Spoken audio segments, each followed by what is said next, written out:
Hi Beth, how you doing? Hi, morning. I'm great. Morning for you, night for me, huh? It is. Thank you.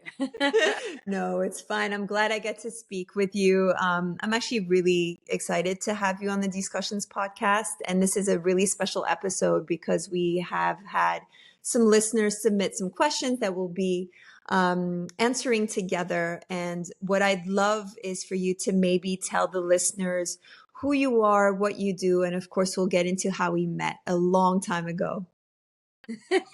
When you say a long time ago, that makes me feel old. Well, it's been, what are we, 2024? We met around 2016. That's true. It's been a while. Yeah. It has. Um, so my name is Beth, as you introduced me. I live in Hong Kong. I've lived here for 16 years, and before that, I came from London. My background is as a corporate lawyer, similar to yourself. And on the side, I've always worn a second hat, which is as a health coach, a personal trainer, more recently a functional medicine health coach. And about 18 months ago, I made the seismic shift to leave the corporate world behind and focus fully on my passion and my purpose, which is getting people healthy. I love that. And I am actually really excited to have you on this because you're a very authentic person and have helped so many people, including myself. In fact, my whole wellness journey started with you. I didn't even know it was starting and what kind of chapter I was starting at that point, but it literally started with you. Do you want to maybe talk about how we met? Let's see if you remember, because I remember.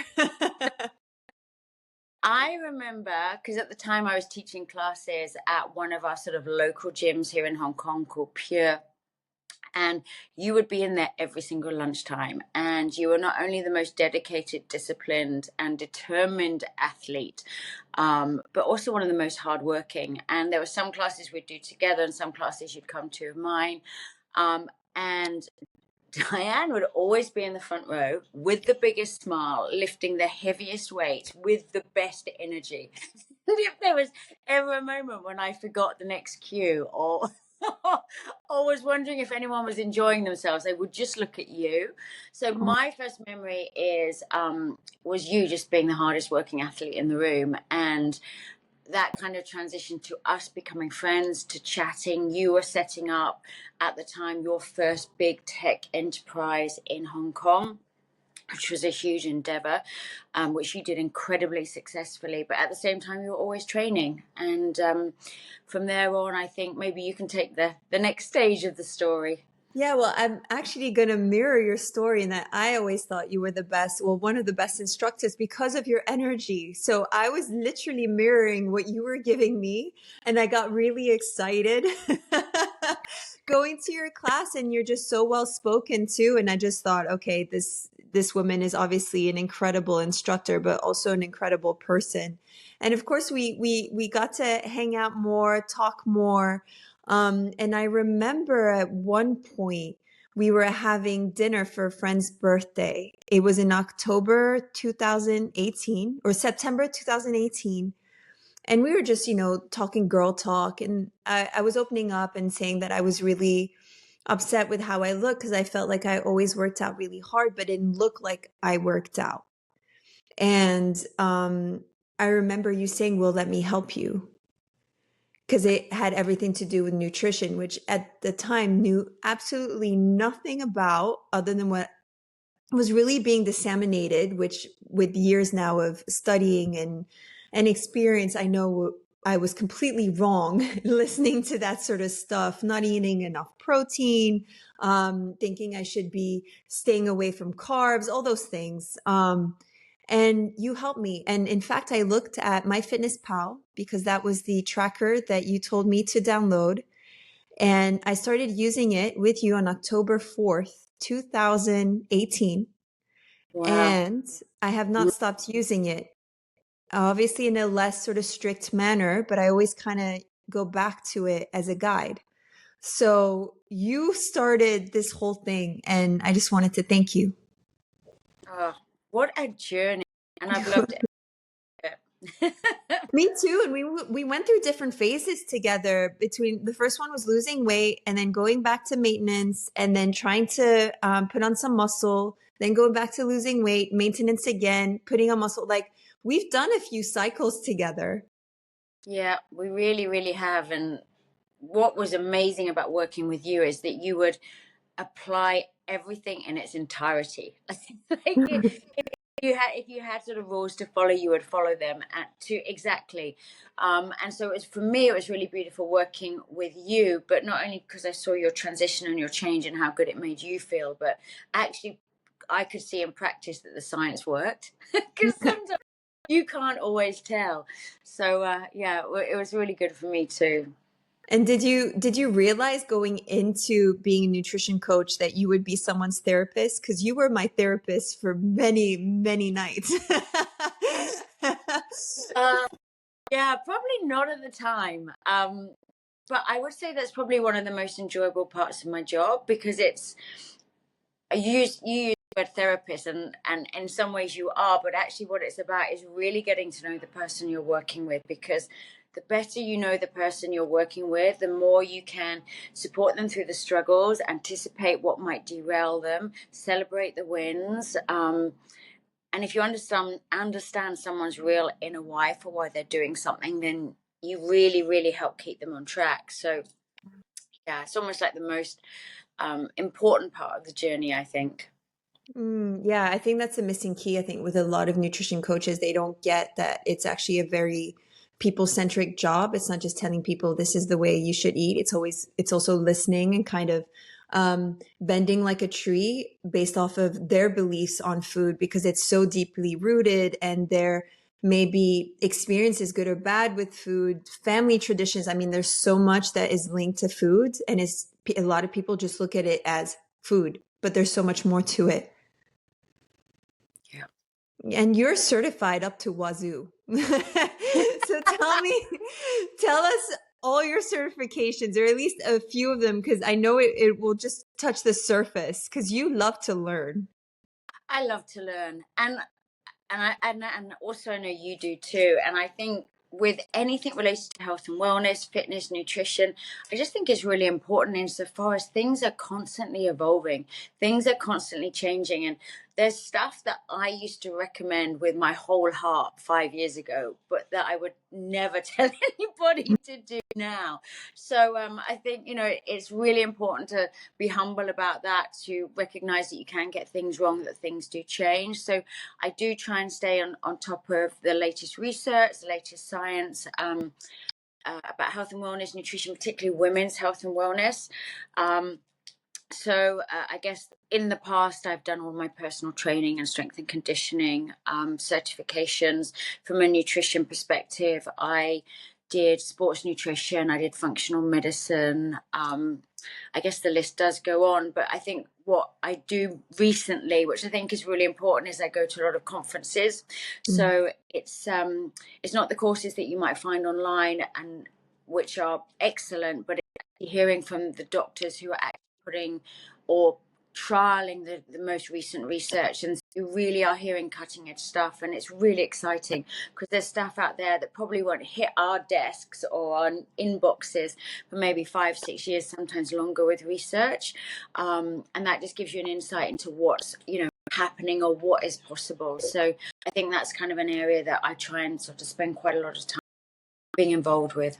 And I love that. And, with regards to the questions that were submitted by followers on Instagram, there's a bunch of nutrition questions, and I'm really interested to hear your response to them. There's a wide range of topics included in these questions, some deeper, some lighter. But do you want to go ahead and start, Beth, with the first one? Dude, these were such great questions. What a great audience. Okay, this one's from Armando, and this is for you, Di. Yes. What do you feel was the biggest shift that led to your greatest success, and why? I tried to really think about this and come up with a really smart answer, but I'm going to take that sort of filter off and just come up with probably the most authentic answer, which was to be honest, just listening to my gut, which is so, like, everyone talks about that, but I really feel like as soon as I listen to my gut, I'm following the path that I'm supposed to be on, and that leads to the biggest success in my eyes. For example, just listening to my gut in terms of I'm I really want to be involved in wellness somehow, right? Like getting COVID kind of pushed me to look at working out more. And obviously, based off of the foundation that you gave me with nutrition, I wanted to go deeper with that, include recovery as well. And there was like a calling within me that was like, I need to do something within that space. And that was the start of growth to mindset. And this was 3 years ago now. So that's really it. Just listening to your gut. What about you, Beth? I would like to add to that listening to your gut is something that's actually really hard to do because we naturally override it all the It's time. true. Actually, your inner voice is a lot of courage because it's usually the opposite of what your brain is telling you to do. What was for me? There's this great saying that you have only got one arse, you can't sit on two saddles. And my entire sort of last 25 years, I was trying to sit on two saddles.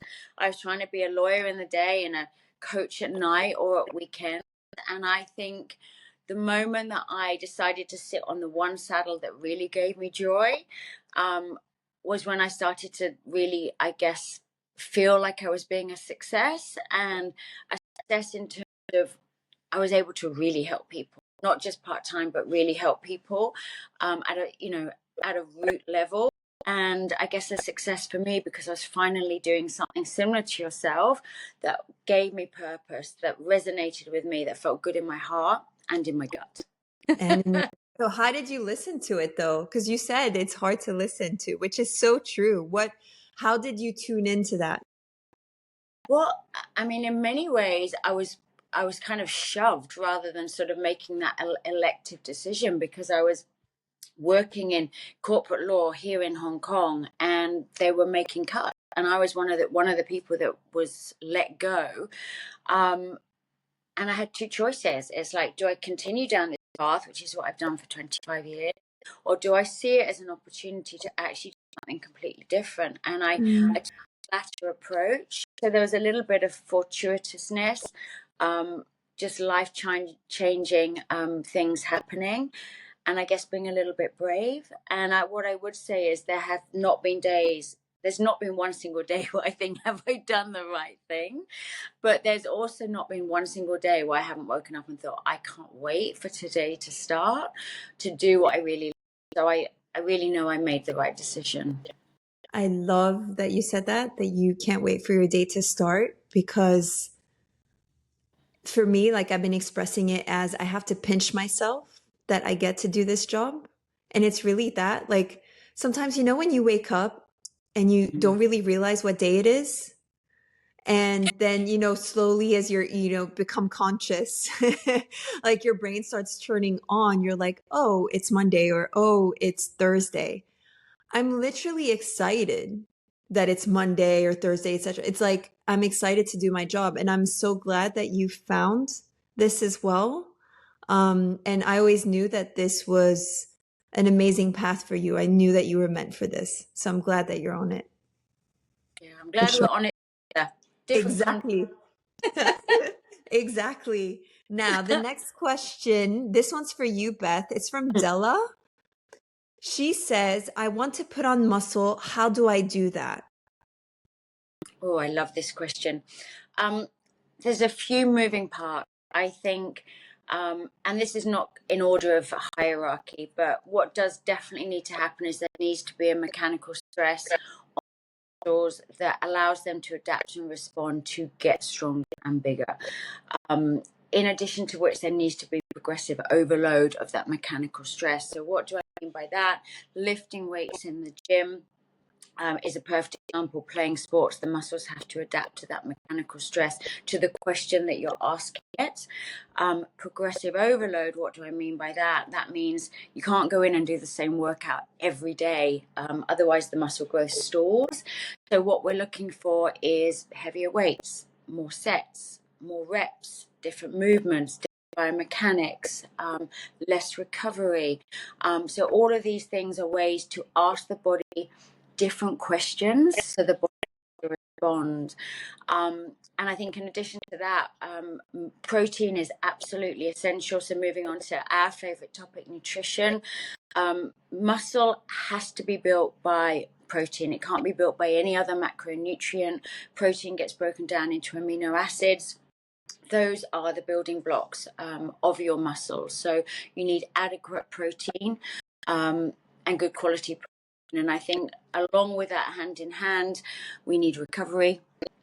You need calories. I think anyone that wants to sort of build muscle but try and do it whilst dieting will find it really, really challenging. Not impossible, but very, very challenging. So typically, like calorie surplus is needed so the body has resources in order to build the muscle. And I love that you talked about recovery, rest, because I think a lot of people think that the more they do, the more they can actually build muscle. But in fact, your body needs to recover from that stimulus that you just put it through in order to rebuild. Because as you know, as you're actually, let's say, doing reps, doing sets, you're breaking down the muscle. And for the muscle to then build, it needs to get back to baseline and build some more. And then what I love about the body as well is that it's literally adapting to what you're giving it. It wants to get better. So if you make it, give it a different stimulus, different weights, go higher in weights, it will try to match you. And then you talked about plateauing. If you keep continuing giving it the same thing, your muscle growth will plateau. So give it more. And your body's like, oh yeah, you just went up to me. Let me try. But you need to give that stimulus. You need the rest. You need the calories, as you said. But I think a bunch of people forget it's mostly a trifecta and they mostly hit 1 or 2 points instead of all 3 or more. Yeah. One of the things that helped me when I was plateau was realizing you need a plan when you go into the gym. If you fail to plan, you plan to fail, really. So you've got an idea of what you're going to do before you go in. And if you know what you're going to do before you go in, not only will you smash that workout more, but you will have programmed in that to make sure you're lifting or doing different exercises or more sets, more reps. Yeah. I love that, Beth. Nice answer. Thanks. Questions for you now. Go for it.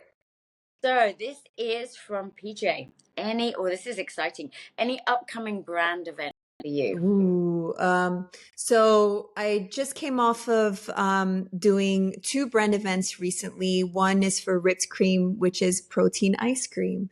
So I'm glad we were talking about protein. Exciting client. And I do have some brand events coming up. I think the biggest one that's coming up is in January, which is Wodapalooza here in Miami. For those who don't know, it's a big CrossFit event. It's a lot of fun. And I'm actually looking at working with a few people outside of CrossFit. Nothing right now has been inked, but there's definitely some stuff coming up in endurance sports next year. So just keep an eye on the Growth to Mindset Instagram. Exciting. From Ramon, if you could give, such a good question, if you could give one piece of advice to your old self, what would it be? I feel like this is kind of linked to maybe not having regrets in a sense. I don't know. I kind of read it that way.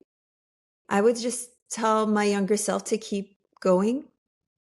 Yeah. Just keep going, keep trucking along. Like I don't feel like I've obviously made mistakes, but I don't regret anything, and I don't regret maybe taking like a path that wasn't as direct as, maybe an easier path. maybe I kind of went, kind of circled a little bit, but I just feel like just keep going, do you, trust your gut. And, I'm okay with the path that I've taken so far. I'm okay with it. Yeah, it's all part of our journey, isn't it? Completely, and I don't know. I don't believe in regrets. I believe in learning from past mistakes, but I don't believe in regrets. I think we carry enough guilt as it is, and let's not add regrets to it. Yeah, couldn't agree more. For sure. I think there's another one from Ramon. Oh, Ramon is coming in with like the deep questions. great questions. What inspires you to help people? Maybe because I wish sometimes people had helped me. So I think in certain moments, well, to be honest, it's all on me because I don't ask for help. So it's not on other people.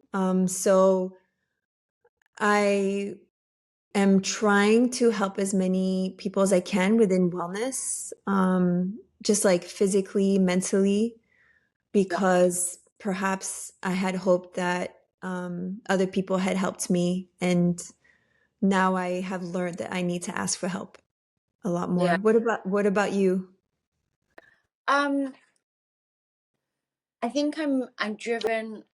I mainly work with women, I work with men and women, but I mainly work with women, and I think I'm mainly driven to do that because probably a bit like you, didn't get the help that I needed when I was younger, and very similarly to you, I'm not that great about asking for help.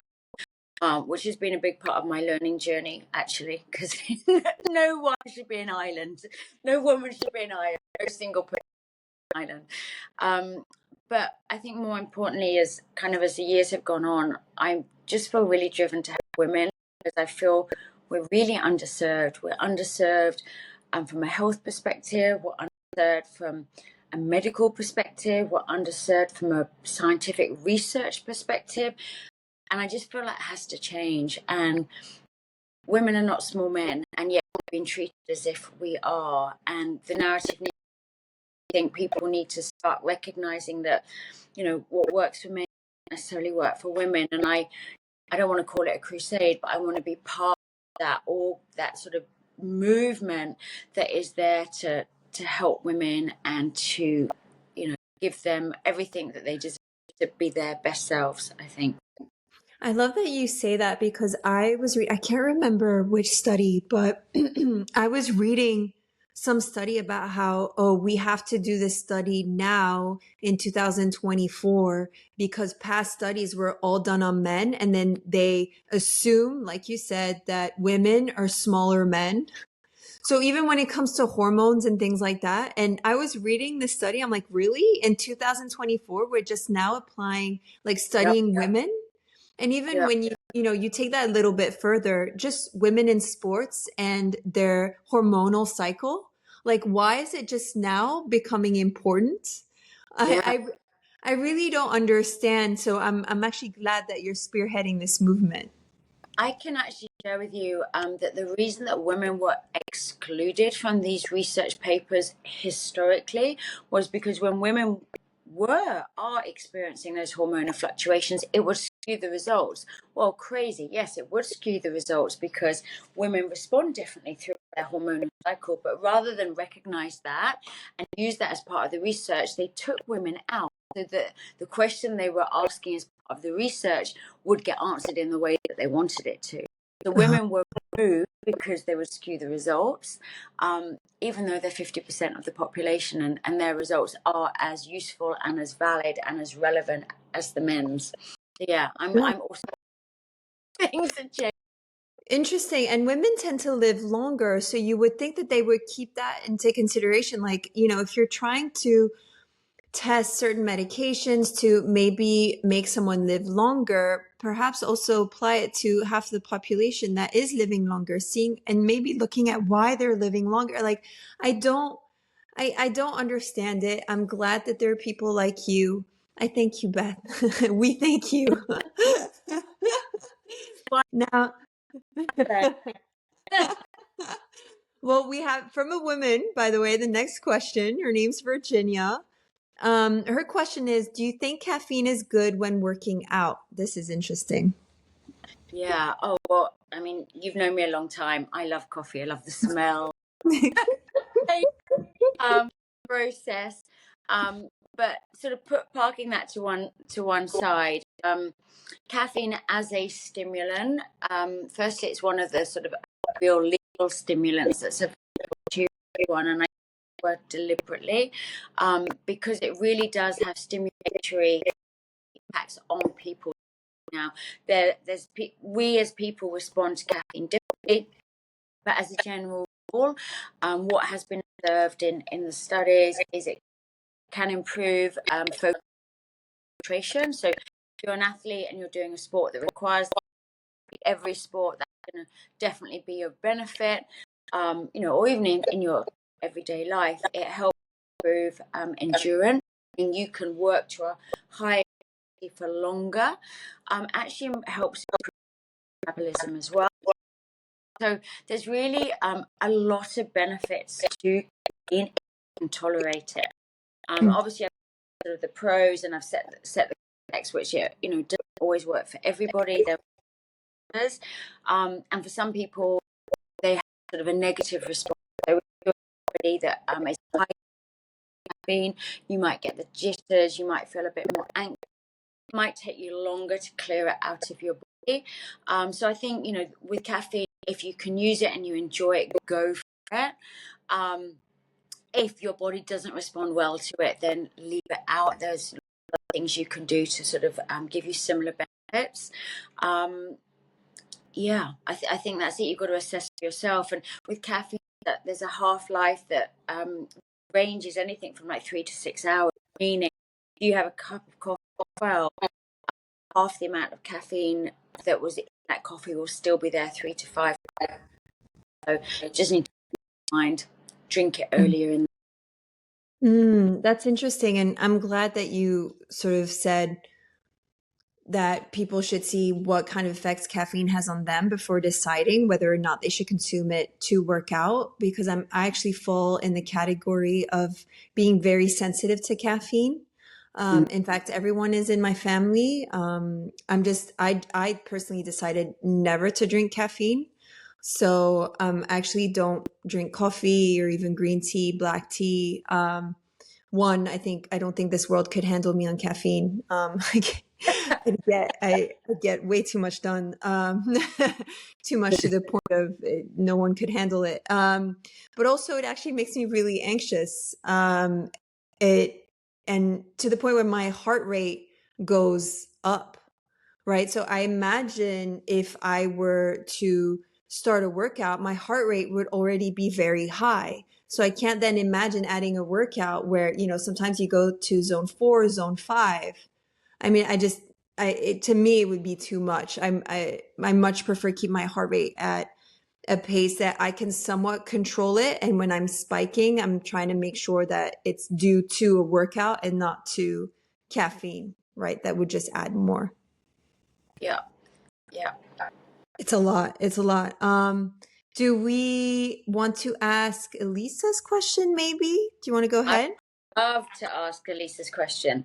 This is a great one for you. What is more important, strength or endurance? This is really hard. I actually really like Elisa's question because I've asked myself this question a lot, and I just crossed my arms because I'm really thinking about this. I okay. Let's answer this from a longevity standpoint. I guess, what's more important. For me, okay, let's break it down. Strength is obviously having strong muscles, which means having protecting your joints. Endurance means a strong heart, which you would want, right? And it's obviously linked to your breathing, your blood circulation. So obviously both are really important. This is really hard. Do I have to pick and choose? I think you do. I mean, I would say, to be honest, I mean, also having enough muscle mass, it also plays with your metabolism, your hormones. I mean, oh God, this is hard. I personally would pick strength, because I'd want to protect my joints as much as possible. And I feel like by developing strength, you're not necessarily building endurance, but you know how to work through fatigue. Does that make Yeah. sense? Yeah. And I do feel like your heart does pump hard. So I don't know what would you answer? Also struggled with this one. And I kind of went back and forth. And for all the reasons that you've said, like both are really, really important. Yeah, and you know, health and fitness is not just one modality, like so many different things. It's strength, it's cardiovascular, mobility, it's core strength, like all of the things combined to make you a fit person, a strong and healthy person, and muscle mass is one of them, cardiovascular is another. So yeah, it's really, really tough. I did I suppose if I had to pick one, if you said, Beth, you can't leave this podcast until you've picked one, I would also probably say strength, and for two reasons actually, because women in particular lose muscle mass year on year. From the age of 30, we lose anything from 3 to 8% of our muscle mass per decade, which is a lot. And we lose more than men do because of the hormonal fluctuations and changes that happen throughout and beyond. So I think for us, it's really, really important to prioritize strength. And the second reason is, like, from an endurance capacity, both cardiovascularly and for muscular endurance as well, women are naturally better at that. So we have what's called like one muscle fibers, meaning better able to serve us from an endurance perspective. So an easy one to answer at all. Really is. I mean, I would say do both. Yeah. Do both. Well, we actually have a lighthearted question from Brian. Beth, do you want to go ahead and tell the listeners what the question is? Yes, because I want to know your answer to this too. Do you prefer watching men's sports? You know, I was thinking about this one, and it actually got me thinking that we have been predisposed to watching men's sports like growing up. Like, think about football, i.e., soccer in the US, but I will always say football. Like watching the World Cup or the Euro. It never occurred to us, or at least myself and the people around me growing up, that you would watch women's. It's really weird, but now, I mean, obviously I'm a big fan of CrossFit, and you watch the men's and you watch the women's. Like, it's a very natural thing to do, which I really like. I just think now I'm more and more conscious of wanting to watch women's sports to give them the oomph in fan base to hopefully get to the level that men's sports is. So I'm not really answering the question in terms of preference. I honestly have no preference. It's just I was basically predisposed to mostly watching men's sports growing up, and I'm really consciously trying to make an effort to balance that out now. Yeah. It's tough. I don't know, but I said it was a lighthearted question, but in fact, I think it's deeply rooted in what was wrong in our society. So, all right. So we have a question for you, Beth, from Layla. Spell Layla. I really like that because it's sometimes spelled Ley. I like Layla with an A. The question is, why is everyone saying people need to eat more protein? Aren't we eating too much protein considering how detrimental it is to the environment? Interesting, huh? Yeah, really interesting question. We touched sort of briefly earlier on about protein being the only nutrient that the body uses to build muscle. So there's that. But in addition to that, protein is also absolutely fundamental in tissue regrowth, your immune system, hormones. I mean, globin, which is a protein, is what transports oxygen around our body.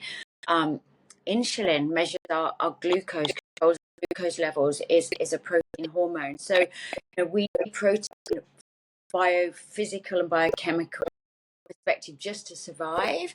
And I think the reason that more and more people are talking about us needing a larger amount is we've been under eating for so long. The RDA, the recommended daily, has been massively insufficient for men and for women. And I think now we're just recognizing the benefits. And, you know, obviously we've got that physical requirement that the body actually needs a greater amount than what we're consuming. I think if you're an athlete, you need more. If you're a woman, you need more than you have been having, particularly when you get older through perimenopause. And older people need more protein. So I guess those are all the sort of the physical requirements for eating more. I think there's when we're talking about how it impacts the climate, I think is a really good question. We don't have to get protein from animal sources. We can get from plant-based sources. Plant-based sources, you can get all of the amino acids provided that you eat enough of the plant-based source in the right combination. Not as easy to get as if you're animal-based source. Mm-hmm. Have the option, so you can make the choice that resonates, I guess, with yourself. And I think there are more and more options or initiatives to increase the amount of protein that we produce, both from animal and plant-based sources, that are more environmentally friendly. So I think those options are available to us, those choices. Completely. And, you know, when you look at the facts, the fashion industry is actually the number one polluter.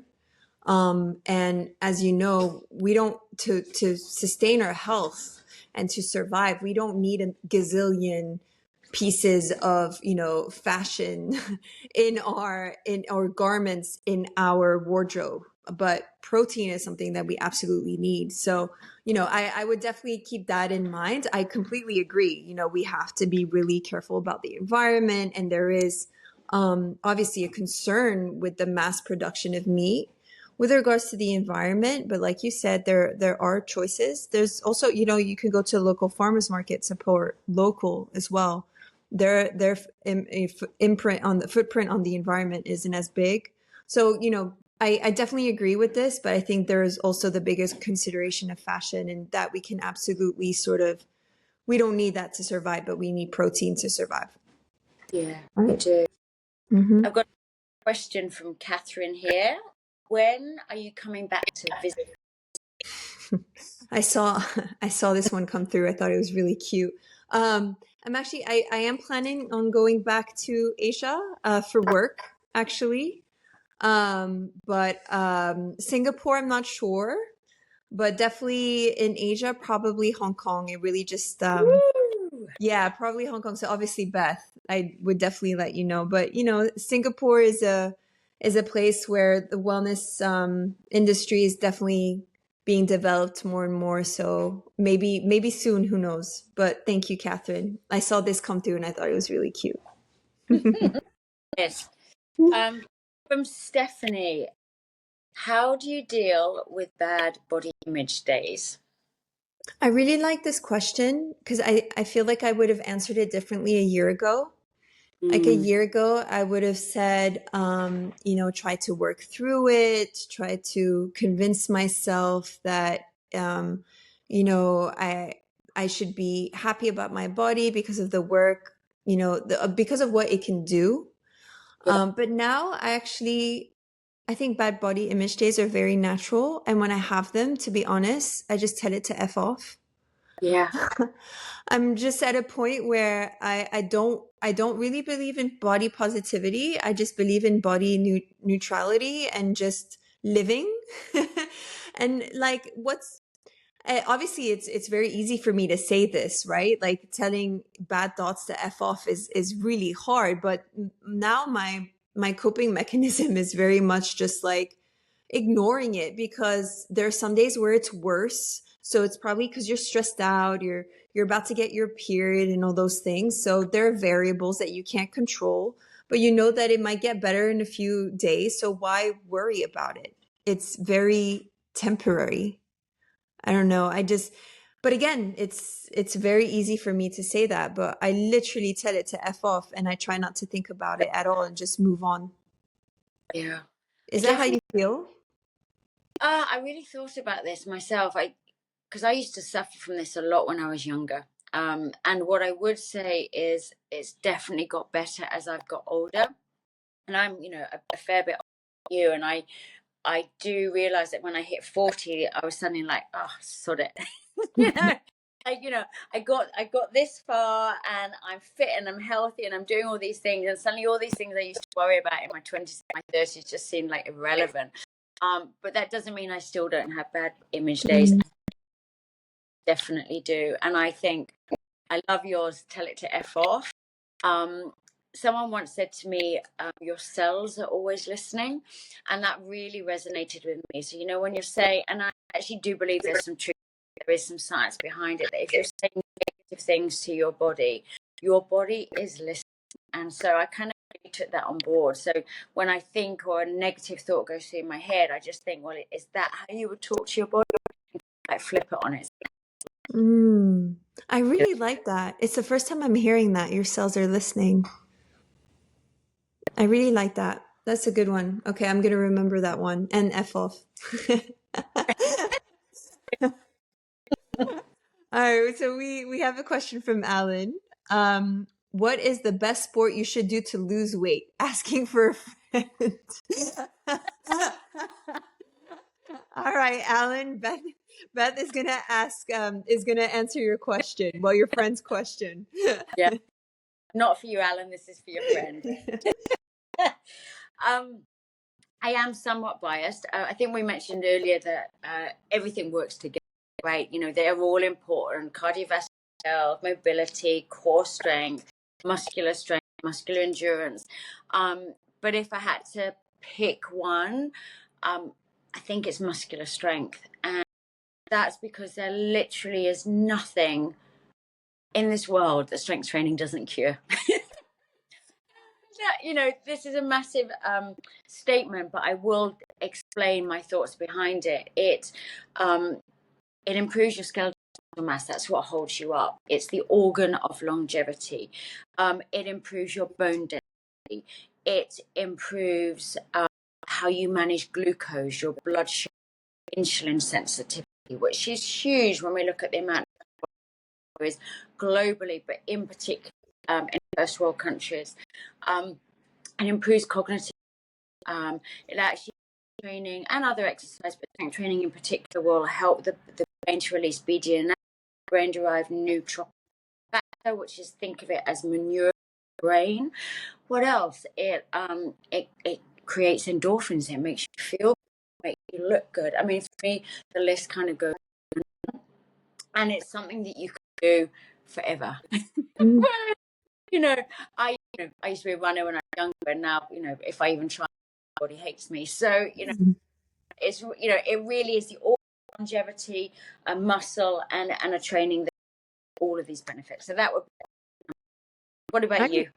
I agree with all this. I mean, the thing is, to lose weight, there's so much more than just practicing a sport. There's so much that goes into it. And like, for example, most people think that to lose weight, you actually have to work out more, like move more, which is true, but you also have to rest more.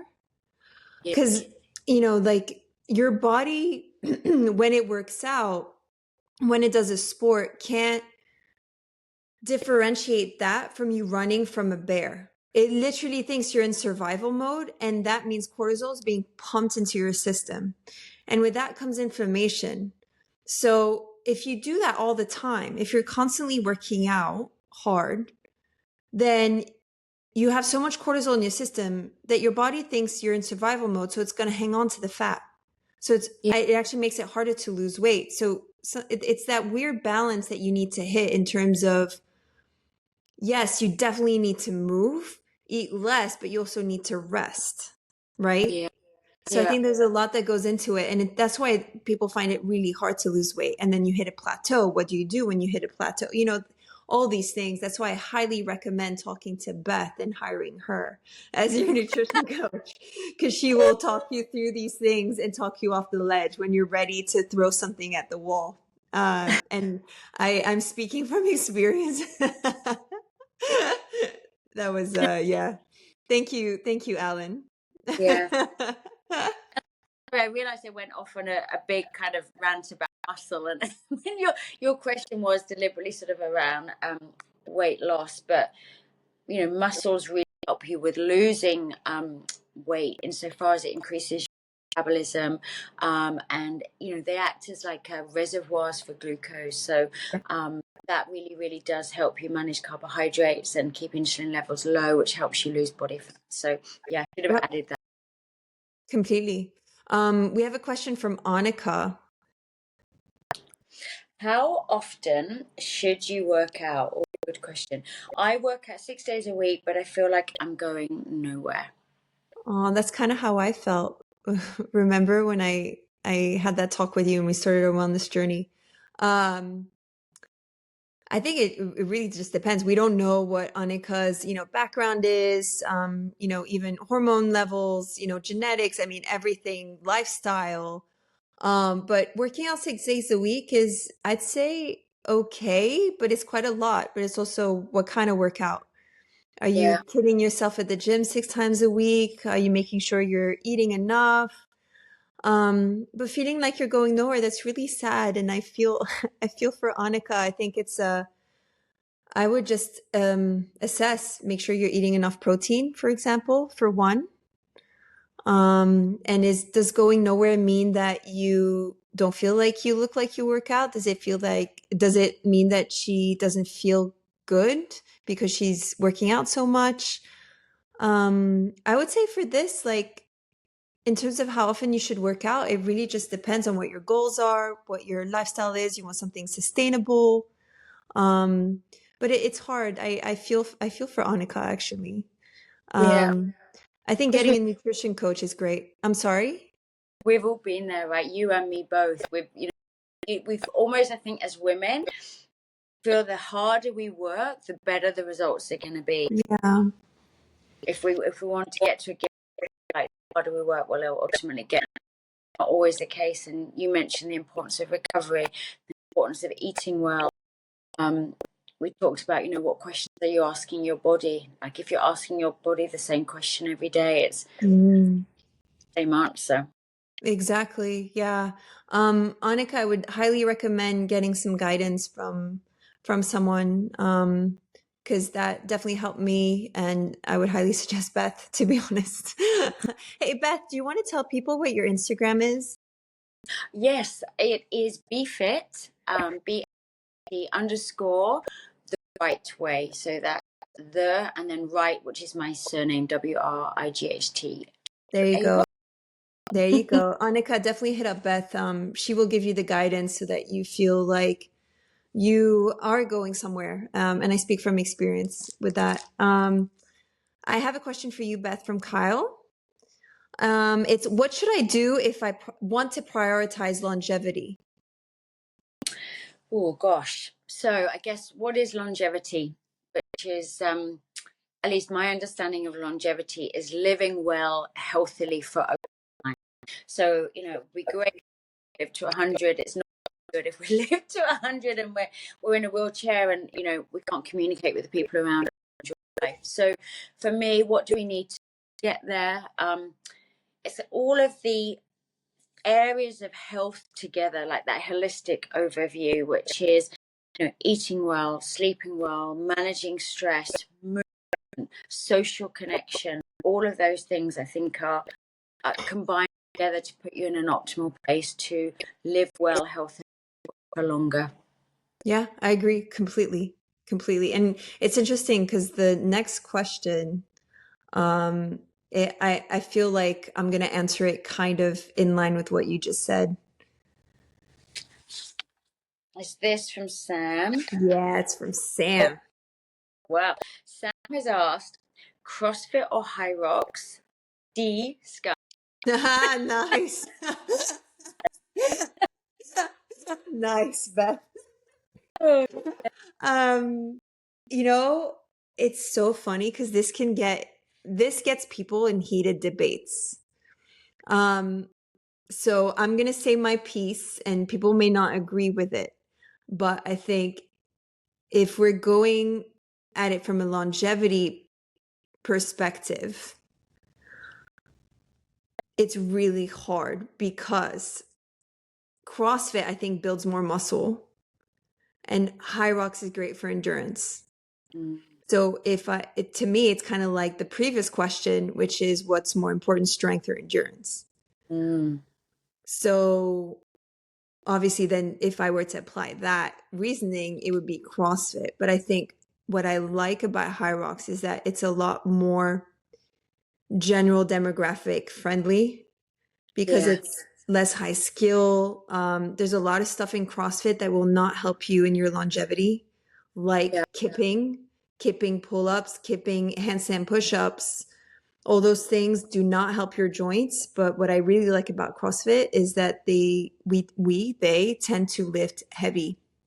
So there's yeah, always a strength portion where you do what I think are your basic movements that you need to strengthen your joints, which is deadlifts, back yeah, squats, and like bench press. That to me is three the three most important lifts. But then of course with CrossFit you also get Olympic lifts like snatches and cleans, which are very technical and your mass population doesn't need to do.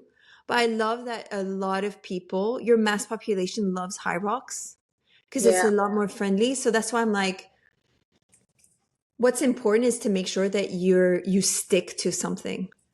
yeah, So if you think CrossFit is better for you, but you don't like it, then it's better not to do it. Might as well do High Rocks instead, if you prefer that. So that I think would be my answer. yeah. High Rocks is definitely very much more accessible than CrossFit, and at least here in Hong Kong, what I've seen is there's been a massive influx who would never even go to the gym, but have been encouraged to start exercising because they can do it as a solo, but they can do it as a pair, they can do it in a region. So that's for me is really rewarding, seeing people incentivized and excited to train because they can do it with other people, which is fantastic. Yeah. I agree. Yeah. All right, Sarah, what animal represents you the most?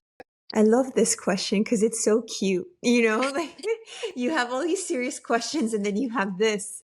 And Yeah. actually, it can't be serious. I was literally like, oh, I'd like to be a tiger and things like that. But actually, a tiger doesn't really represent me. But I'm going to go with like a fantasy animal, which is the phoenix. Yeah, Oh, I like that the phoenix, you think it dies, but it's not. And it's just coming out of the flames at, full speed and just becomes this beautiful animal. And I'd like to say that that represents me the most because my biggest successes have come from my deepest pits in life. And I tend to run out of those holes as if I stole something.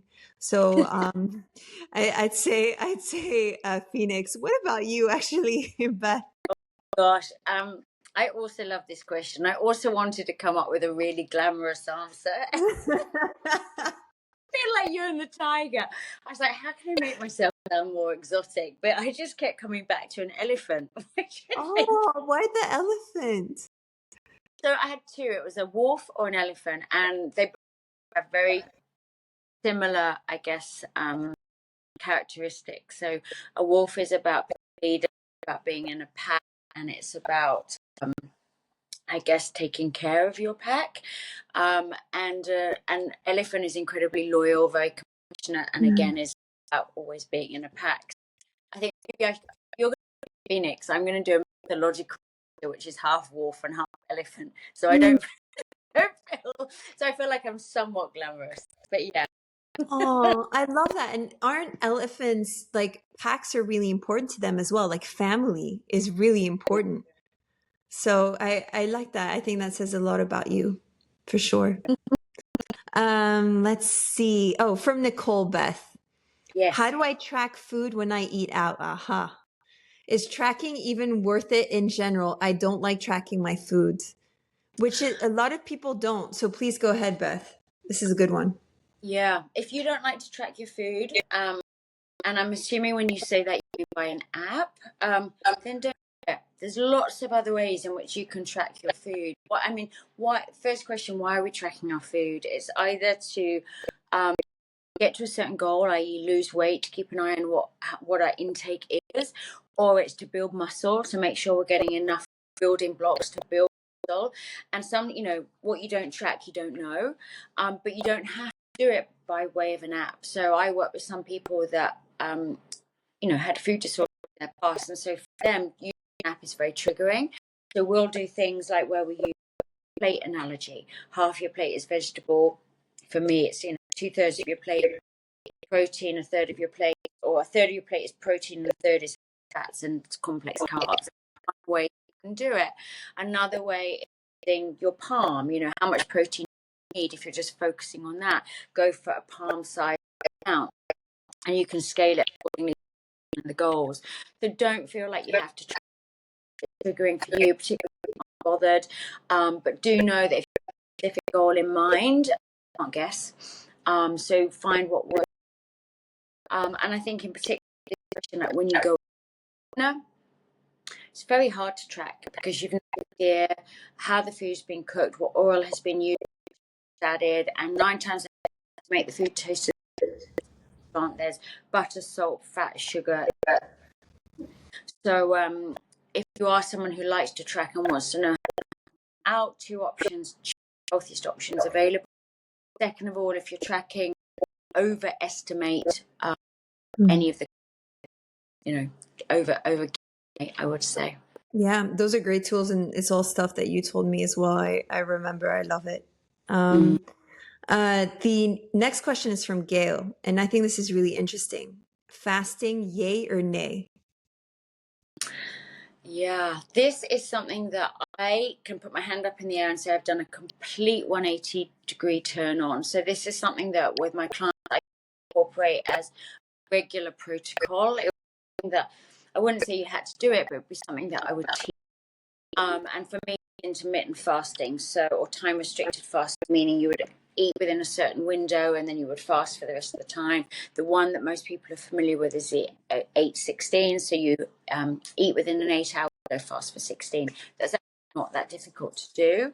But I think the challenge, or what we're seeing now, is that we were looking at research that was based on intermittent fasting, but that research was based on men, middle-aged men. This is a perfect example where we have the research on women to see how it impacted women. And now we do have research on women, and we are seeing that intermittent fasting, or fasting in general, particularly in the morning, is very counterproductive for women. When we wake up in the morning, you have not eaten for 12 hours, you've been sleeping, and you try and go about your day-to-day life, whether it be training, whether it be taking the kids to school, whether it be getting yourself up and out there. You need energy to do that. So if you're in your system, where will you get? You will get it from stored carbohydrates, which is glycogen muscles. How do we liberate that way? Release cortisol. So for those men and women who are deciding to fast in the morning and then go train or live their lives, know that you are in an elevated state and you eat. And for the athletes in particular, or for anyone, cortisol is a catabolic hormone, meaning a breakdown hormone. So you are putting your body into a breakdown state by eating.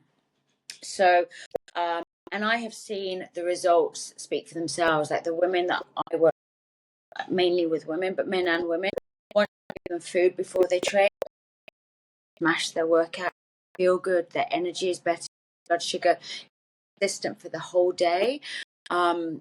So that's something I've definitely changed my mind on, and apart from the fact that if you're someone that wants to fast and you feel good on it, go for it, but dial into how you're feeling, and not fasting of the day, and how that might impact what you make.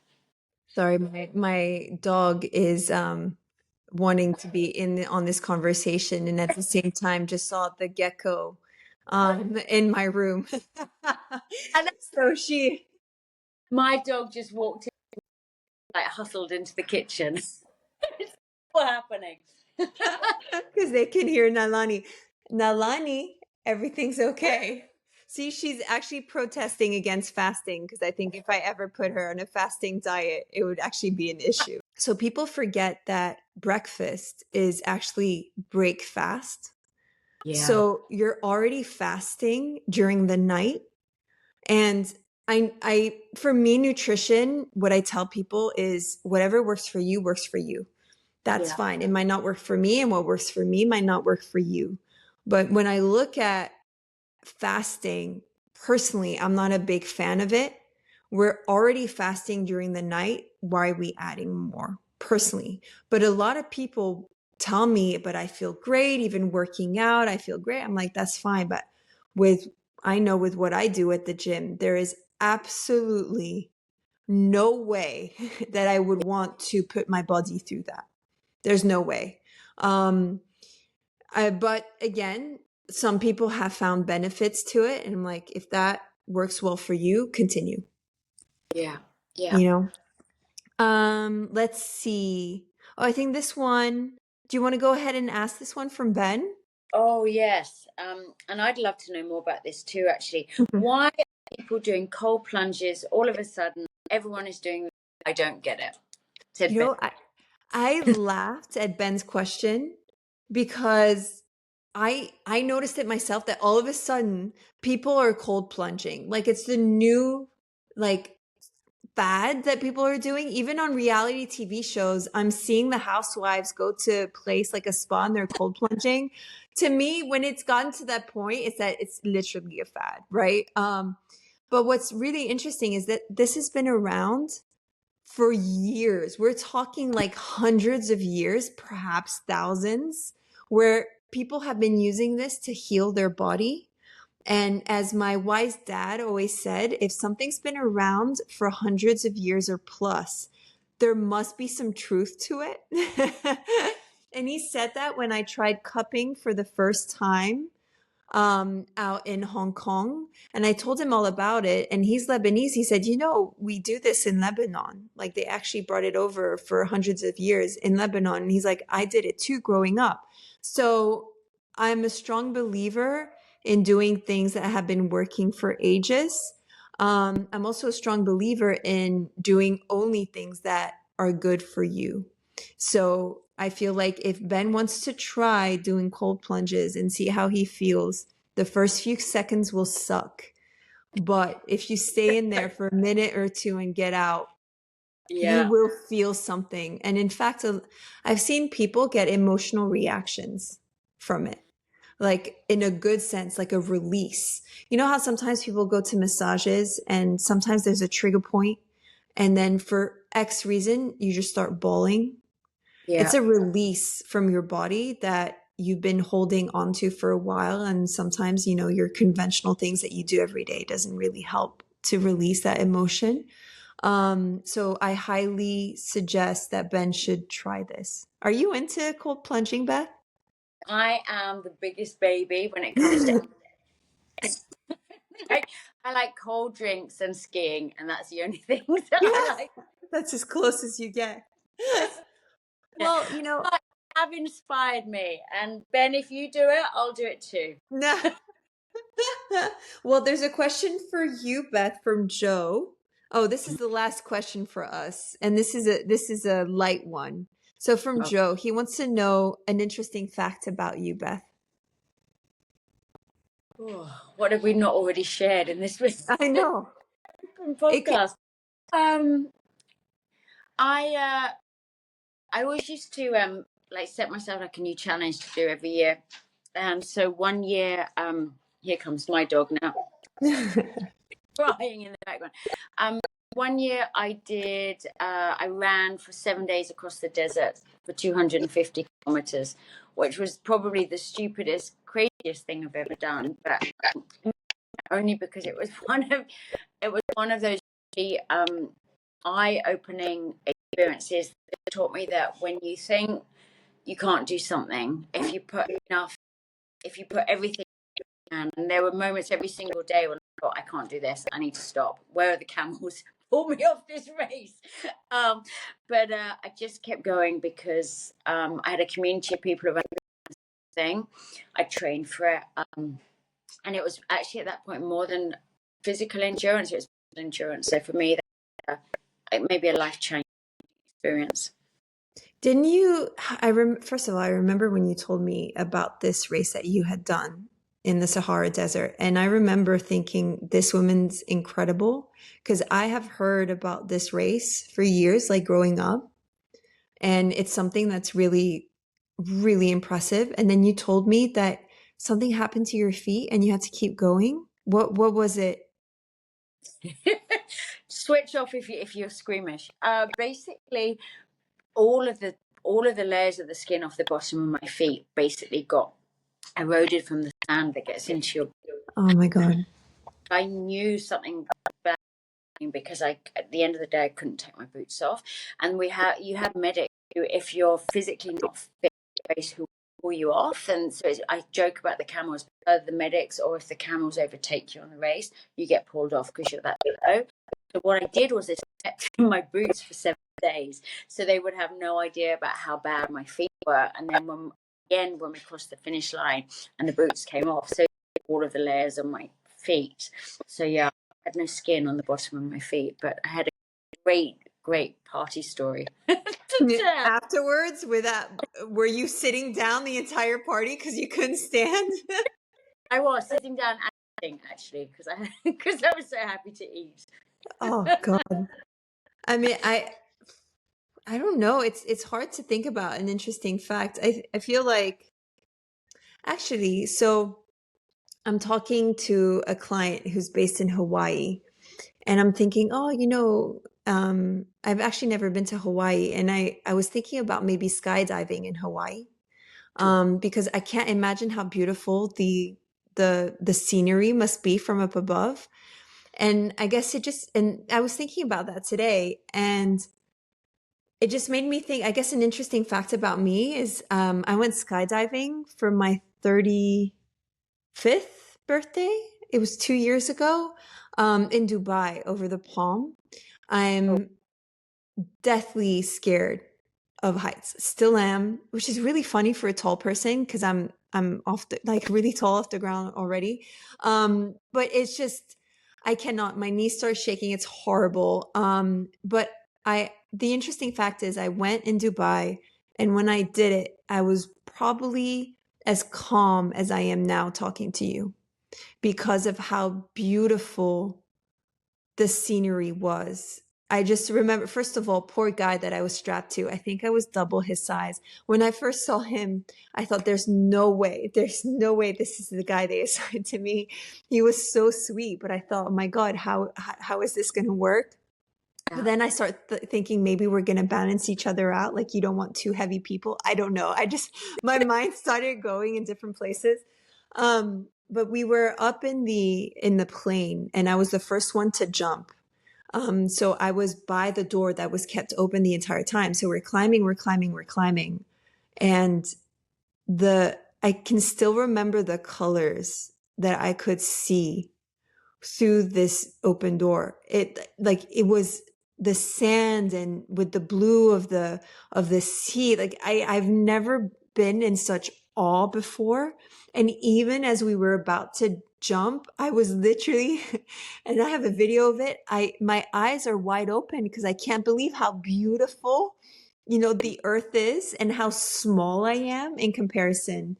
And I think that's probably one of my most beautiful experiences. So that's my interesting fact about me, and hopefully I get to experience that in Hawaii.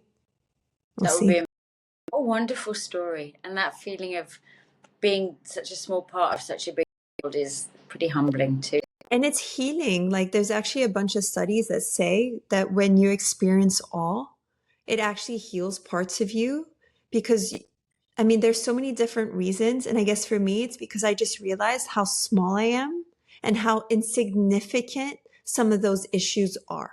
And I just chose to move on from those. It was really beautiful, and obviously you don't have to jump out of a plane to experience all. You can just look up at the sky and look at stars, or you can go to the beach. But yeah, I guess the interesting fact about you is that you are an absolute survivor and that you are an absolutely amazing person. I think the way you answer these questions, people will see that. And I cannot believe that we're a whole world away, you and I, but I can't wait to see you again. So Thank you for everything, Beth. Thank you. thanks so much for having me here. Thanks for this amazing discussion, and I miss you. I miss you too.